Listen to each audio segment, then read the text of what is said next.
Alright, the weekend's done and dusted and now we're heading straight back into it. We're 5 preseason games down, just 2 more left this coming weekend. And then we're properly into it. The real stuff begins, less than 2 weeks out. Now from the league opener against St. Mirren, and truth be told, there's still plenty of work to be done on this Celtic squad. A lot of movement expected both ways. Some lads going out, some hopefully coming in, and we'll get into all that, but first let's talk about the big one. Kieran Tierney is back. Yeah, this one technically broke on Friday, but it's still worth diving into. Kieran Tierney, Celtic through and through, back at Celtic Park, scarf above the head, smiling wide. And that's not just for the cameras, you could tell it meant something to him. He spoke with the mainstream press, he chatted with the print guys, and he took time with the fan media as well, which is where some of the real nuggets came out. You can see the buzz in him, the pride, but also a sense of unfinished business, like he's come back. Not just to play, but to lead, to deliver what maybe slipped through the fingers the last time. Now, what did he say? Well, it started with how he found out he was coming back. Turns out it all kicked off back in January. That's when he learned he'd be a free agent in the summer, and from there, he had that first conversation with Celtic. It was close to happening right then in the winter window, but in the end, they got the pre-contract sorted and the return was sealed for the summer. And now here he is, 28 years old, back where it all began.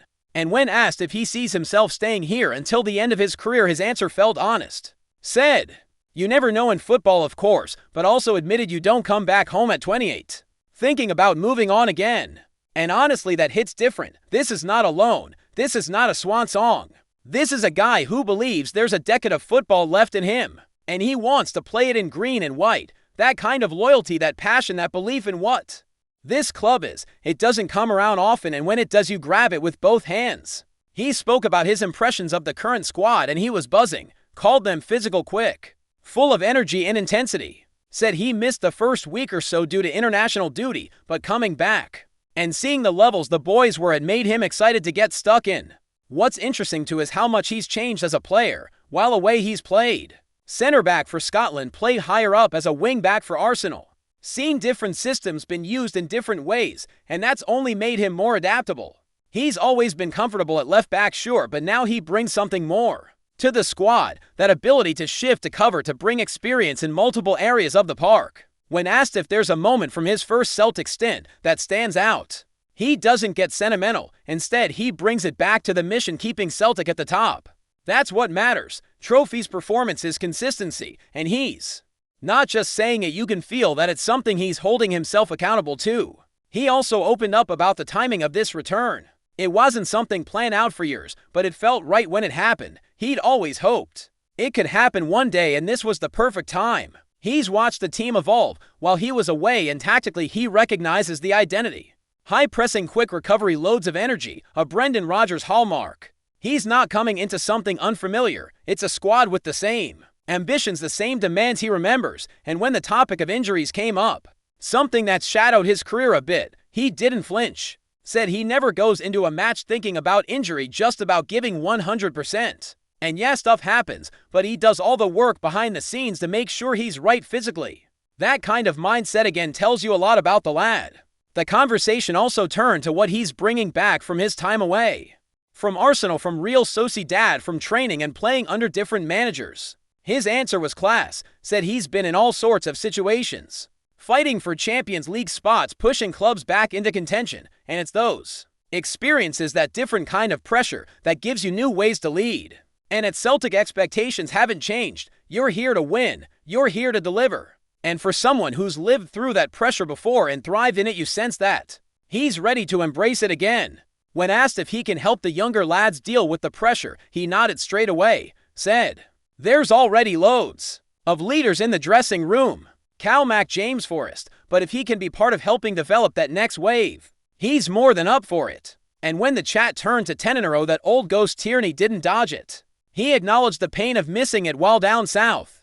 But he's not looking 5-6 years ahead now. His focus is the here and now, the next match, the next challenge, and that's exactly the mindset we need right now.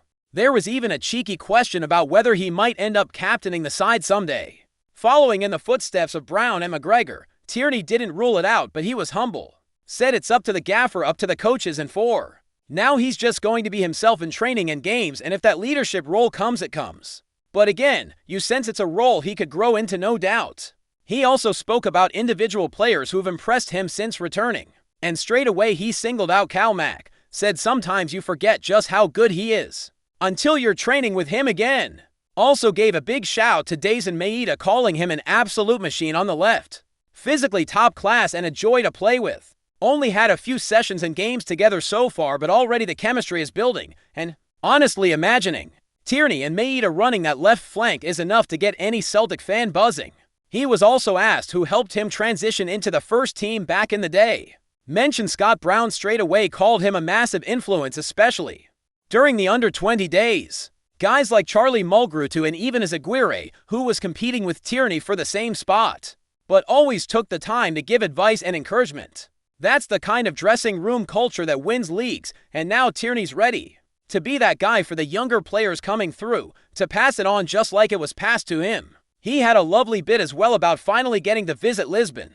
Said it was an amazing experience to be in that stadium, walk the tunnel, see the history firsthand. Said even the lads who didn't grow up Celtic fans were blown away by what it all meant. That's the power of this club, the history we carry, and Tierney clearly feels that deep in his bones. There was a fan Q&A too, and he was asked what advice he'd give to young players coming through the ranks now. Said to enjoy it, work hard, know that luck plays a part, and always play to your strengths. Keep improving but love every minute. That's how you make it here. Another fan asked which players he kept an eye on while away.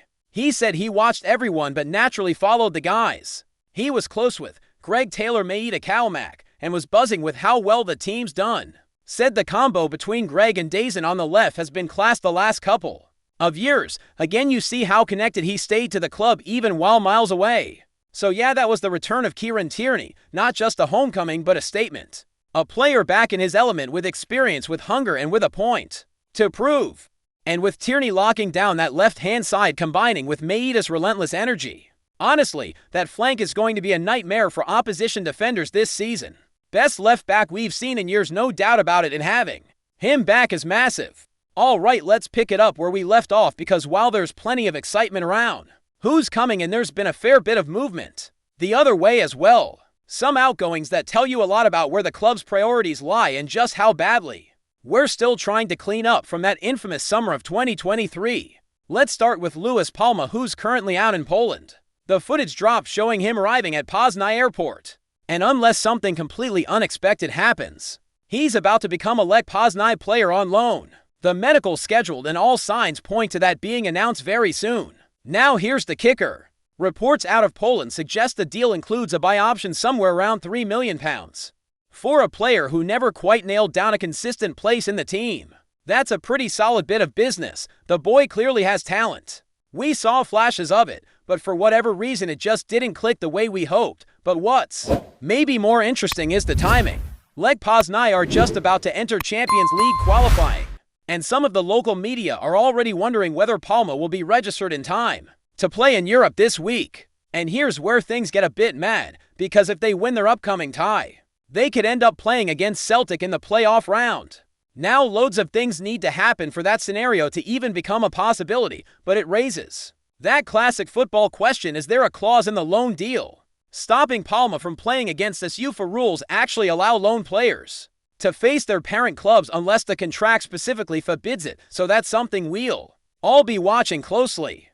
Wouldn't be the first time it's happened. Just ask Mo Bangura, who famously played against us for Elfsborg while still technically a Celtic player. That one didn't go down well at all, especially with Neil Lennon at the time, and you'd hope the club has learned its lesson and included the proper safeguards this time around. Still, that's the level of drama we don't really need in Champions League qualifying. Hopefully it all remains hypothetical and Palma either doesn't register in time or Poznań don't progress, but it does highlight the thin margins we're dealing with in the market these days, trying to offload players while keeping the bigger picture in mind. And speaking of outgoings, Marco Tilio is next. He's off to Rapid Vienna on a season-long loan, and like Palma, this one's got a bit more to it. Reports out of Germany, particularly from Sky, suggest there's a fee involved, £350,000 just for the loan itself. That's good money coming in straight away. But more interestingly, if Tilio plays in 20 or more matches, or maybe 20 starts depending on the report you believe, then Rapid will be obligated to buy him for around £1.3 million. So let's be real here, unless Tilio has a disaster in Austria, he's probably not coming back to Celtic.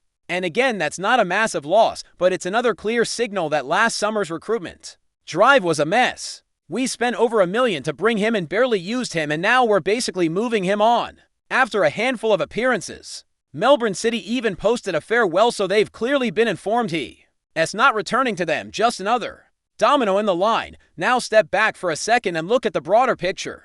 The summer window of 2023 is quickly becoming one of the worst in recent Celtic history.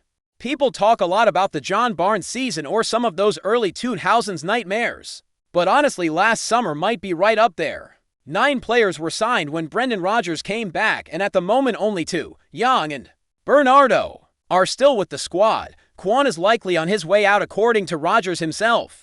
Odin Holm is out on loan until the end of the calendar year and doesn't appear to have much of a future here. Lagerbielke's already gone permanently. Palma is heading out, Tilio's going, Nawrocki left on loan with an option to buy, and there's even chat that Young might not stick around either. That's 7 out of 9 already out the door or halfway there. It's a disaster, no two ways about it, and the thing is we're still feeling the effects of it now. The squad's not settled. We're still looking for key pieces in vital positions, and you look back at that window and wonder what the plan was. It's hard to believe we went into that summer thinking this was the group that would push us forward.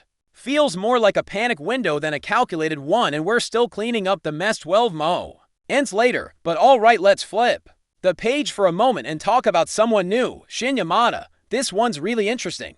Reports from Japan, particularly from a respected football journalist out there, suggest Yamada turned down offers from the Bundesliga to come to Celtic. That says a lot about both the player and the pull this club still has. Apparently we actually tried to sign him back in January, but the move didn't go through at the time. That would have been right round when Kyogo was still here, and maybe the idea was to bring in Yamada early as a kind of succession plan. So now that Kyogo's gone, it makes sense that Yamada would be brought in as a replacement, or at least part of the solution up front. The fact that he was on the radar for that long gives a bit more confidence that this wasn't some knee-jerk signing. Rodgers seems keen to bring in another striker so it might not all fall on Yamada's shoulders. But still, it's encouraging to see some long-term planning here. And then there's Andre Babanin. Now this one's not quite as far along, but still worth mentioning. He's an 18-year-old Serbian defensive midfielder who plays for Kukuriki, and the club's sporting director has confirmed interest from a host of teams. Celtic, Rangers, Ajax, Udinese, a whole list of European sides. He didn't play in their season opener, and that sparked even more speculation about a move. But let's be honest, when you hear Celtic and Rangers lumped into the same transfer story, your alarm bells start ringing. Happens all the time, with agents or smaller clubs trying to generate a bit of noise to push a deal forward. But in this case, the quote is actually coming from Kukuriki's sporting director, not some tabloid or agent plant. He might still be talking it up to get attention, but it feels like there's at least something genuine to it.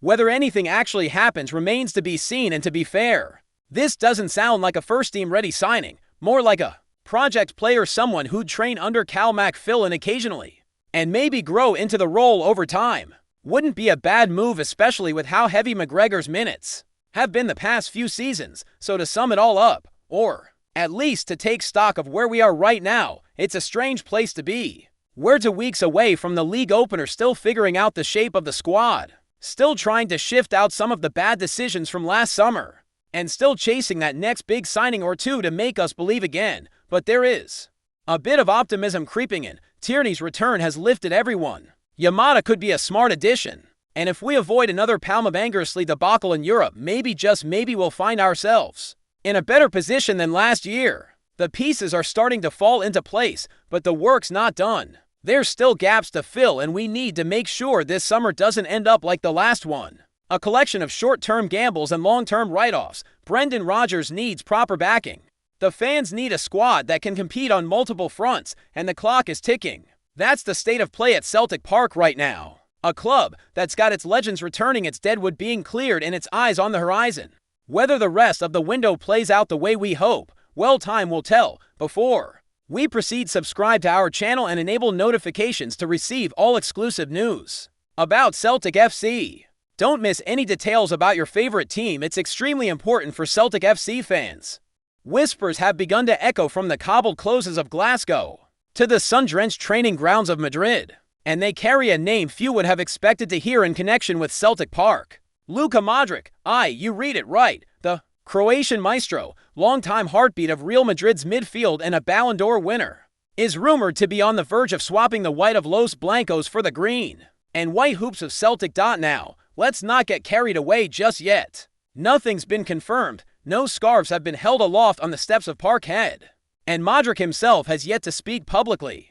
But several sources close to the situation suggest talks are quietly underway, and there's growing buzz among supporters and pundits alike. Some claim the Croatian legend has already visited Glasgow under the radar, while others insist discussions began shortly after the end of Euro 20 to 39. Many believed MODRIČ would hang up his boots or perhaps take a quiet, lucrative move to the MLS or Saudi Arabia. But the idea of finishing his glittering career in front of a packed Celtic Park, under the lights on a European night, seems to have captured his imagination and that of Celtics. The pull of Champions League football, a passionate fan base, and a final footballing challenge might just be enough to lure him north. The rumor mill's spinning fast, with supporters daring to dream of watching MODRIČ pull the strings in midfield, alongside Callum McGregor. It's the kind of transfer that seems more fantasy than fact, but then again, football has a funny way of turning dreams into reality. Keep an eye on this one, folks. Something stirring in the east end of Glasgow. Hello, fan, don't forget to like and subscribe to the channel, as it means a lot to Celtic FC. Also, share your opinion about the news in the comments below. See you in the next video.